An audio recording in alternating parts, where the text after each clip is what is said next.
Hello, and Chelsea are playing Manchester City this evening, and we are going to do a match preview, a tactical preview, looking at Enzo Maresca's press conference, looking at Pep Guardiola's press conference, and we are going to delve into tactically how Chelsea can actually get a result in this game.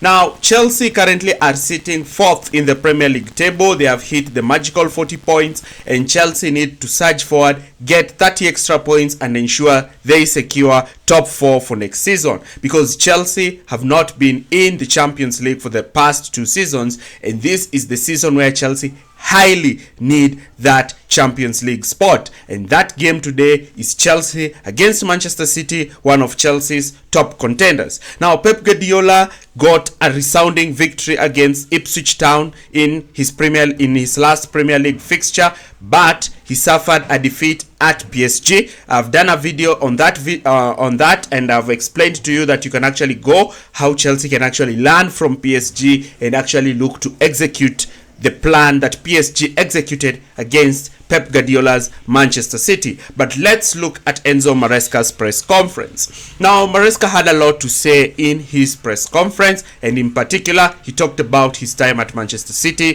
He talked about how Manchester City stood with him, especially when he had lost his job. Maresca also discussed about how he really appreciates his time at Manchester City and his relationship with Pep Guardiola, talking about even how Manchester City are still a threat despite them having this deep in form that you're seeing Manchester City having at the moment. And this is really interesting because Maresca also went further and talked about the injury news, in particular talking about Romeo Lavia. He hinted that Lavia will be out, and he talked about how Lavia's injury is even worse and probably will be out for a long time. And this raises questions about Chelsea's recruitment, and why do you insist on buying injury-prone players? Because now Lavia, this is his 2nd season, and still he's not back to fitness to play regular footballing minutes. Maresca also talked about Colwill and Fernandes, talking about that he will both of them look slightly better, and he will assess them based on the training session that Chelsea had yesterday. And he talked about that both of them can actually be in this game, and I will factor this news in my match lineup preview for this game. Maresca did not also fall shy to talk about other things that are affecting Chelsea's squad, and I'm really going to delve into it, and that is the role of Joao Felix and Christopher Nkunku.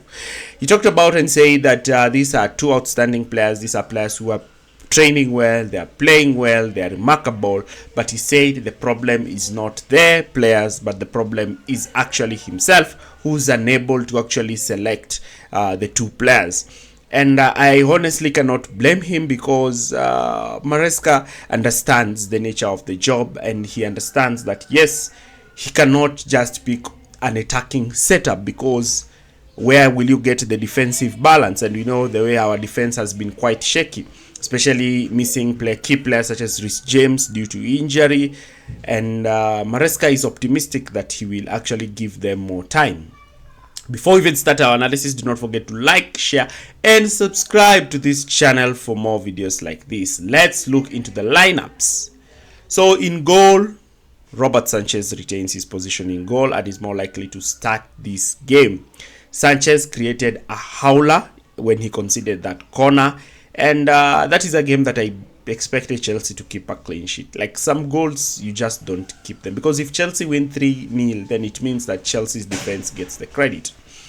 A centre-back partnership, I'm still going to retain the centre-back partnership of Tosin and Trevor Chalobah. I think they played well, considering that Chelsea did not concede a goal because of defensive errors, but rather because of a goalkeeping error. Further indicates that this defensive partnership played well. And why not? Why not have Tosin play against his former club? We really need Tosin's physicality against a strong striker like Haaland, and we need Trevor Chalobah, who's looking as one of the best defenders at the club at the moment. Fullback positions, definitely Reece James and Marc Cucurella. Reece James, again, you can just see him. You can just see how Reece James is back into the team. You can see the way he's playing. He's putting up captain's performance. He's strong. He wins the aerial duels. He's press resistant. And he's also a threat for Chelsea when having set pieces, especially bringing in crosses and attempting free kicks. We'll need in this game. Now I'm going to go with the midfield pivot of Fernandes and Caicedo. With Maresca's interview, he indicated that he will assess them, so most likely you can see that Maresca is likely to pick Fernandes to play in this game. So hopefully Fernandes will be fit enough to play in this game, and Chelsea need this to win this midfield battle because Manchester City's midfield is quite aged, and if Chelsea can win this battle, they are more likely to win the game.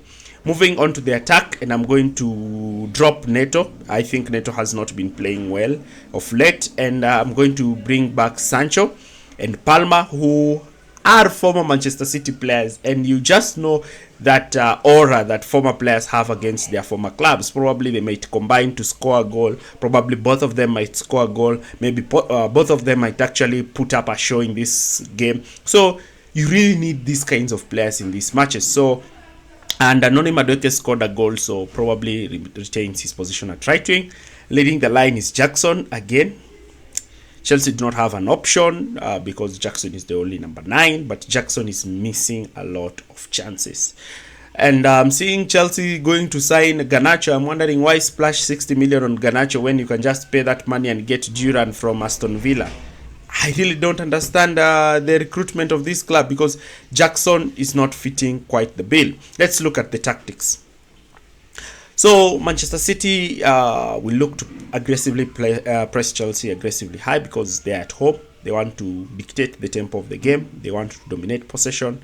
And Manchester City press aggressively, and also to compress the space between their defense and the attack, they usually like to play a high line.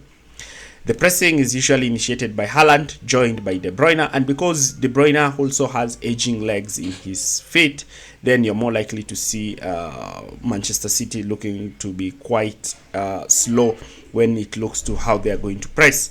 And sorry, I made a mistake. It's more likely Bernardo Silva will start alongside Kovacic, not Ilkay Gundogan. Chelsea can look to target the fullback areas, especially when Cucurella starts out wide, look to link up together with Sancho and Enzo, because I think that is a more press resistant flank than using Madueke who loses the ball a lot. Chelsea might also decide to have Cucurella invert earlier on during build-up. We saw Maresca do this in Chelsea's second half performance against Wolves, and this actually gave Chelsea a lot of strength in that midfield. And this can allow a player like Fernandes to be the one to split out wide to receive the ball directly from Trevor Chalobah. And in this position, Fernandes is quite press resistant and can look to carry the ball forward. Remember, I told you Chelsea needs to look for ways to create overloads against Manchester City's fullbacks. And having a player like Matheus Nunes playing at that fullback position, then Chelsea need to capitalize on that. Whether it is Nunes, whether it's Rico Lewis, Chelsea need to capitalize on Manchester City's right-hand side by looking to slip in players like Jackson, who is more athletic than both Manchester City's centre-backs. Now, what about when Manchester City have the ball? What about when Manchester City have the ball? That is, Manchester City are looking to... No, Chelsea have the ball and Manchester City are looking to sit in a mid-block 4-4-2. So again, Manchester City like to sit in a mid-block 4-4-2. We saw them doing this against PSG. And one way Chelsea can do this is by having players making runs behind Manchester City's mid-aggressive high line. And players such as Reece James can be key in playing those balls, especially to the channels for the runs of Cole Palmer or Noni Madueke, especially when Cole Palmer is dragging a fullback in field.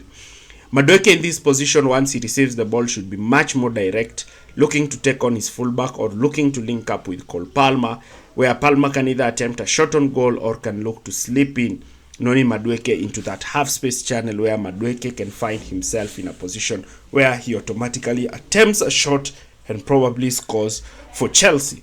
And this is going to be very, very important with the way Chelsea look to play. A more direct approach is something that Chelsea can look to capitalize in this game.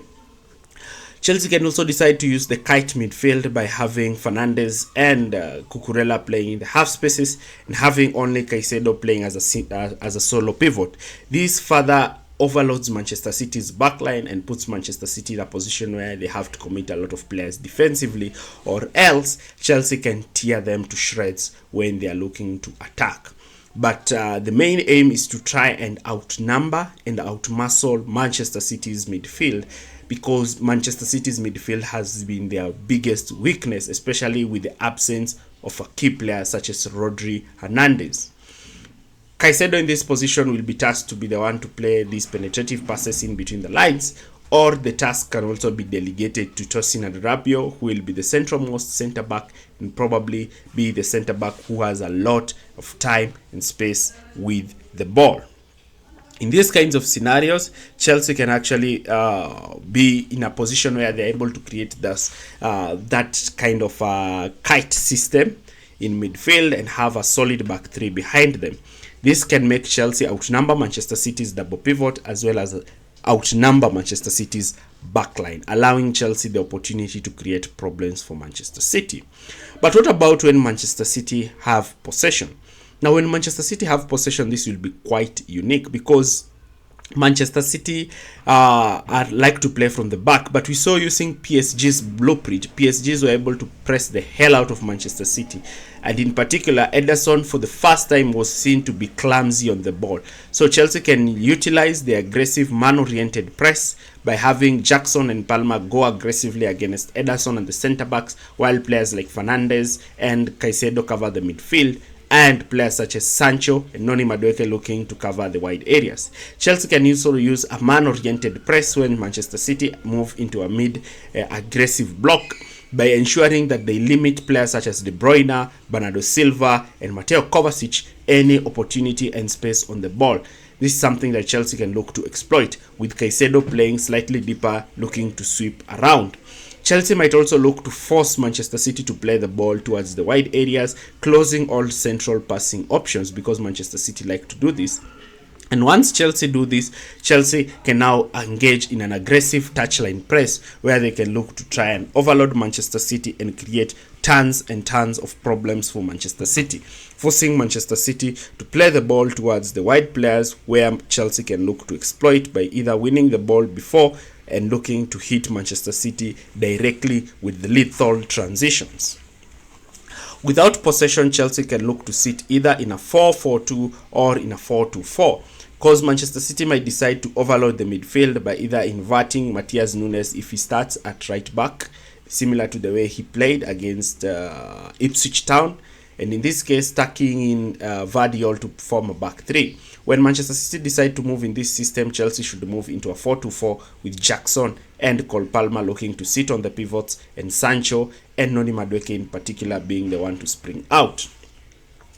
If Chelsea have not won at the Etihad for the past since 2021, Chelsea have not beaten Manchester City since they beat them in the Champions League final. That is a very horrible record, and Chelsea really need to actually get one over Manchester City. If it was any time of the year that Chelsea need to beat Manchester City, it is now. It's a tight game. We cannot just write off Manchester City. This is Pep, and Chelsea need to be on their game to actually get a result. So what do you think? Do you think Chelsea will pull up at Manchester City and get the result? Leave your comments in the comment section area below, and thanks for watching.